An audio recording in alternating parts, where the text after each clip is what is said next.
राधे राधे भक्तों, पार्थिव शिवलिंग कैसे बनाएं? आइए आपको बताते हैं कि पार्थिव शिवलिंग कैसे बनाया जाता है। पार्थिव शिवलिंग के लिए पवित्र स्थान से साफ मिट्टी ले आएं। आप इसके लिए किसी भी बगीचे की मिट्टी का भी प्रयोग कर सकते हैं। इसके अलावा आप मिट्टी का शिवलिंग बनाने के लिए लाल मिट्टी, पीली मिट्टी या काली मिट्टी का उपयोग भी कर सकते हैं। शिवलिंग बनाने से पहले मिट्टी को गंगा जल से शुद्ध जरूर करें और फिर पार्थिव शिवलिंग बनाएं। इसको मिट्टी को थोड़ी देर तक भिगो के रख दें। भिगोने के बाद में फिर इसकी अच्छी तरह गूंथ लें। इसको गूंथने के बाद में एक पिंडी बनाएं। सबसे पहले एक बेलपत्र का पत्ता लें। पत्ता लेके उस स्थान पे रखें जहाँ पे हम पार्थिव शिवलिंग बनाएंगे। फिर पार्थिव शिवलिंग बनाने के लिए मिट्टी को लेके उस पे पहले सबसे पहले हम नीचे का हिस्सा बनाएंगे, जिसको पिंडी कहते हैं। पिंडी के नीचे का हिस्सा बनाने के लिए इसके बाद शिवलिंग का निर्माण करेंगे। शिवलिंग का निर्माण करने के बाद में जलधारी बनाएंगे।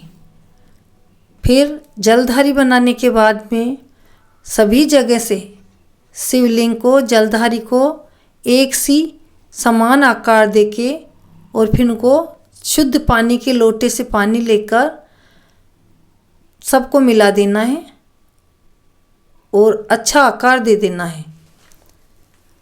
हाथ और उंगलियों की सहायता से शिवलिंग को बिल्कुल साफ सुथरा कर देना है। उसमें कहीं दरार नहीं आनी चाहिए और कहीं से टूटा फूटा नहीं होना चाहिए। शिव जी की पिंडी जैसे मंदिर में होती है, उसी तरह से शिवलिंग बनना चाहिए। इसके लिए हमें सावधानी से शिवलिंग को बनाना है। जैसे मैं बना रही हूँ, आपको दिख रहा होगा वीडियो में कि कैसे बनाया जा रहा है। उसी विधि से आपको भी बनाना है। जहाँ से भी आपको कम मिट्टी लगती है कि इस जगह मिट्टी कम लग रही है या इस जगह शिवलिंग सही नहीं बना, उस जगह आप और मिट्टी हाथ से लेके बना सकते हैं।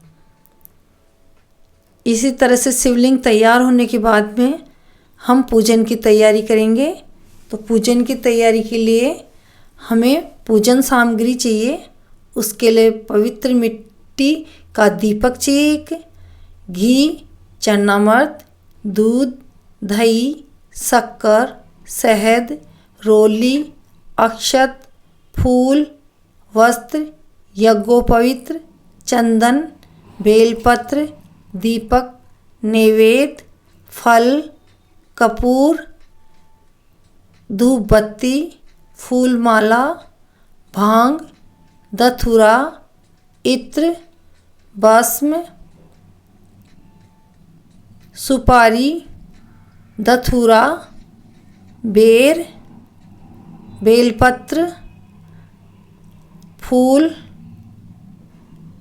हो सके तो कनेर का फूल भी और धतूरे का फूल भी,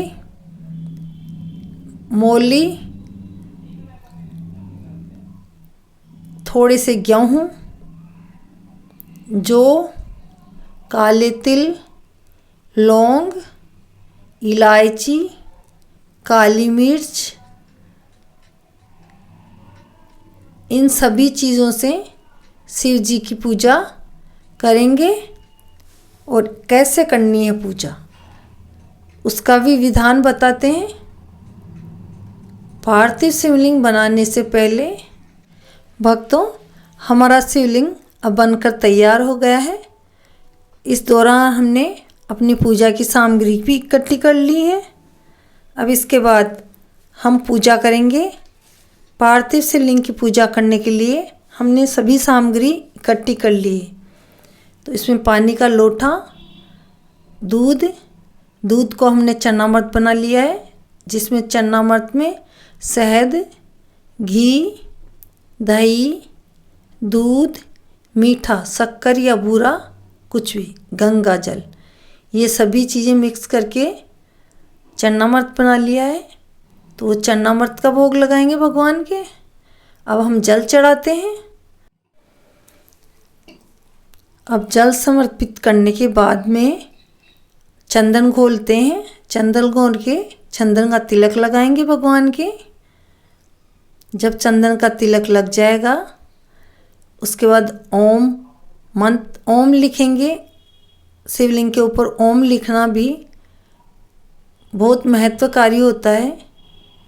तो 3 तिलक लगा दिए हैं। 3 तिलक यानी त्रिलोकीनाथ। त्रिलोकीनाथ के 3 तिलक लगते हैं। कहते हैं 3 नेत्रधारी त्रिलोकीनाथ। तो 3 तिलक लगाए जाते हैं। अब ओम बनाया जा रहा है। ओम बनाने के बाद में जो सामग्री हमने ली थी, अक्षत चढ़ाए जा रहे हैं। अक्षत चढ़ाएंगे।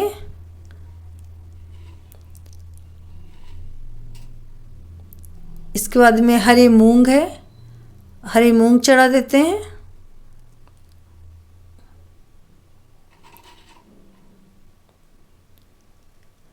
इसमें जौ और काले तिल दोनों हैं। तो काले तिल और जौ समर्पित कर दिए शिवलिंग पे। अब गेहूं शिवलिंग पे समर्पित करने जा रहे हैं। गेहूं को भी समर्पित कर दिया। इसके बाद सुपारी, जो भगवान शिव जी पे सुपारी भी चढ़ाई जाती है, वो भी हमने चढ़ा दी है। इसके बाद ये हमने एक जायफल है और ये कमलगट्टा है, जो भी भगवान को बहुत प्रिय है। तो कमलगट्टा भी चढ़ा दिया है। अब लौंग विसर्जित कर रहे हैं। लौंग भी भगवान को विसर्जित कर दी। इसके बाद काली मिर्च, अब काली मिर्च विसर्जित कर रहे हैं। अब हल्दी का गांठ, जो कि हमेशा प्रदीप मिश्रा जी भी कहते हैं कि भगवान को हल्दी की गांठ चढ़ानी चाहिए। मनोकामना पूर्ति और धन वृद्धि के लिए हल्दी की गांठ का भी प्रयोग किया जाता है। अब भगवान को वस्त्र समर्पित किया जा रहा है। जो मौली होती है वो वस्त्र ही होता है, जो शिवलिंग पर समर्पित कर दिया। अब पुष्प अर्पित करते हैं। पुष्प में आपके पास कनेर का फूल हो तो कनेर का फूल जरूर समर्पित करें। अब धतूरा समर्पित करते हैं। धतूरे का भी बहुत महत्व है, क्योंकि भगवान शिव को भांग और धतूरे बहुत ही प्रिय हैं। अब भांग धतूरा समर्पित करने के बाद में आंकड़े की माला है, जो आंकड़े के पुष्प होते हैं उन्हीं की माला बनाई हुई है। अब हमने आंकड़े की माला भी समर्पित कर दी है। अब चढ़ा रहे हैं बेलपत्र का पत्ता, जो बेल का पत्ता होता है, बेल का पत्ता चढ़ा दिया। ये धतूरे का पुष्प है। अगर आपको मिलता है तो धतूरे का पुष्प भी ज़रूर चढ़ाएं। ये गेहूं की बाली है, जो प्रदीप मिश्रा जी बताते हैं कि शिवलिंग पे गेहूं की बाली ज़रूर चढ़ानी चाहिए। इसके बाद हम चढ़ा रहे हैं बोर। ये बोर भी भगवान को बहुत प्रिय है। आपके यहाँ क्या बोलते हैं? बेर बोलते हैं, बोर बोलते हैं। अब मीठे का भोग लगा रहे हैं। कहते हैं भगवान के मीठे का भोग लगाना चाहिए, मिठाई का। इसमें हमने मीठे का भोग लगा दिया और अब हमारी पूजा हो गई है। इसके बाद भगवान को हाथ जोड़कर प्रार्थना करनी चाहिए कि हे भोलानाथ, जो भी हमारे मन में मनोकामनाएं हों उनको सबको पूरी करें। संतान, जिसके संतान नहीं हो उसको संतान दे। और भी कोई जो आपके मन में इच्छा हो, धन, लक्ष्मी, पुत्र या और भी कोई मनोकामनाएं हैं, वो सभी मनोकामना करें भगवान से। और मनोकामना करने के बाद में भगवान शिव का फिर विसर्जन करना चाहिए। तो इसके बाद भगवान का विसर्जन भी मैं आपको बताऊंगी कि भगवान का विसर्जन कैसे करते हैं। कहते हैं कि अगर शिवरात्रि है तो हम रात को शिव जी पार्थिव शिवलिंग रख सकते हैं, लेकिन हम